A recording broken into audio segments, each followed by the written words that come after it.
Hi friends, நான் உங்க Zubaida Jacks கிச்சன்ல இருந்து. இது உங்களுக்கான சேனல் நமது மொழி. இன்னைக்கு நம்ம பார்க்க போறது சிக்கன் மயோ சாண்ட்விச்.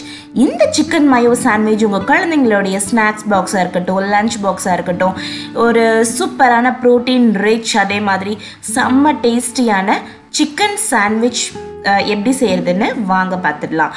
இதுக்கு ஃபர்ஸ்ட் நான் ஒரு 100 கிராம்ஸ் 100 கிராம் சிக்கனை, போன்லெஸ் சிக்கனை வேக வச்சு எடுத்திருக்கேன். சும்மா கொஞ்சமாக உப்பு போட்டு தண்ணியில் வேக வச்சு எடுத்துக்கோங்க. அடுத்து இதில் சுவைக்கு ஏற்ப நம்ம மிளகுத்தூள் சேர்த்துடலாம். இதில் காரமே பார்த்தீங்கன்னா மிளகு தான், அதனால இதில் கொஞ்சமாக மிளகுத்தூள் சேர்த்துட்டு அதுக்கப்புறம் கொஞ்சமாக சால்ட் சேர்த்துக்கலாம், உப்பு.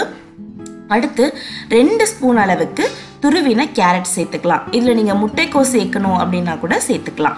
அடுத்து இதில் 1 ஸ்பூன் அளவுக்கு சீஸ், ப்ராசஸ்டு சீஸ், கடைகளில் நார்மலாக கிடைக்கிற சீஸ், அந்த சீஸ் துருவி சேர்த்துக்கலாம். அடுத்து இது எல்லாத்தையுமே நம்ம மிக்ஸ் பண்ணிக்கணும் நல்லா. இதில் பெரிய பெரிய சிக்கன் பீசஸாக இருக்கக்கூடாது. ஸோ ஸ்பூனை வச்சு நல்லா அழுத்தியே நம்ம இதை நல்லா இந்த மாதிரி சாஃப்டாக்கி எடுத்துக்கலாம். நல்லா மிக்ஸ் பண்ணிட்டு எடுத்துக்கலாம். நீங்கள் கையிலேயே உதிக்கணுன்னாலும் உதித்து எடுத்துக்கலாம். இப்போ அடுத்து இதில் பார்த்தீங்கன்னா ஹோம் மேட் மயோ. இந்த மயோனஸ் செய்கிறதுக்கு வெறும் 2 நிமிஷம் தான் ஆகும். இதோட ரெசிபி நம்ம சேனலில் இருக்குது. இந்த வீடியோ கடைசியில் அதோட லிங்க் கொடுக்குறேன், கமெண்ட் செக்ஷன்லேயே கொடுக்குறேன். வீட்டிலையே சூப்பராக 2 நிமிஷத்தில் ஃப்ரெஷ்ஷான மயோனஸ் செஞ்சிடலாம். இப்போ இந்த மயோனஸையும் சேர்த்துட்டு நல்லா மிக்ஸ் பண்ணிடலாம். இது நீங்கள் ட்ராவல் பண்ணும்போது கூட இது நீங்கள் எடுத்துகிட்டு போகலாம்.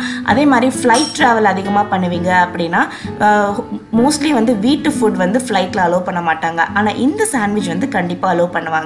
நீங்கள் தாராளமாக இந்த சாண்ட்விச் எடுத்துகிட்டு போகலாம். இப்போ இன்னைக்கு நான் வீட் பிரெட் யூஸ் பண்ணியிருக்கேன், கோதுமை பிரெட். நீங்கள் எந்த பிரெட்னாலும் யூஸ் பண்ணிக்கலாம், ஆனால் கோதுமை தான் உடம்புக்கு நல்லது அப்படின்னு சொல்லிட்டு கோதுமை பிரெட் யூஸ் பண்ணியிருக்கேன். இது நம்மளுக்கு எவ்வளோ ஃபில் பண்ணணுமோ, நிறையா ஃபில் பண்ணணும்னு நினச்சிங்கன்னா நிறையா ஃபில் பண்ணுங்கள். ஃபில் பண்ணிவிட்டு இதை அப்படியே மேலே ஒரு பிரெட்டை வச்சு க்ளோஸ் பண்ணிடலாம். இதை நீங்கள் கொஞ்சமாக பட்டர் போட்டு தவாவில் லைட்டாக டோஸ்ட் பண்ணணும்னு நினச்சா கூட டோஸ்ட் பண்ணலாம். ஆனால் டோஸ்ட் எல்லாம் எதுவுமே பண்ண தேவையில்லை. இதை அப்படியே சாப்பிட்டிங்கன்னா சூப்பராக இருக்கும். இப்போ இதை நல்லா இந்த மாதிரி நிறைய ஃபில்லிங் வச்சு ஃபில் பண்ணிடலாம். இதை ஒரு ட்ரையாங்கிள் ஷேப்பில் இந்த மாதிரி கட் பண்ணிவிட்டு உங்கள் குழந்தைங்களோட ஸ்நாக்ஸ் பாக்ஸாக இருக்கட்டும், இல்லை ஒரு ஈவினிங் ஸ்நாக்ஸ்க்கு நல்லா ஹெல்த்தியான ஃபுட் செஞ்சு கொடுக்கணும் அப்படின்னு நினைக்கிறீங்கன்னா இந்த சிக்கன் மயோ சாண்ட்விச்சை மறக்காமல் ட்ரை பண்ணி பாருங்கள். ட்ரை பண்ணி பார்த்துட்டு எப்படி வந்திருக்கு அப்படின்ற உங்களுடைய கருத்தை கமெண்ட் செக்ஷனில் சொல்லுங்கள். நம்ம சேனலை நீங்கள் இது வரைக்கும் சப்ஸ்கிரைப் பண்ணலைன்னா மறக்காமல் சப்ஸ்கிரைப் பண்ணி பக்கத்தில் இருக்க பெல் பட்டனையும் கிளிக் பண்ணி வச்சுக்கோங்க. உங்களை இன்னொரு வீடியோவில் சந்திக்கிறேன். அது வரைக்கும் பாய் பாய்.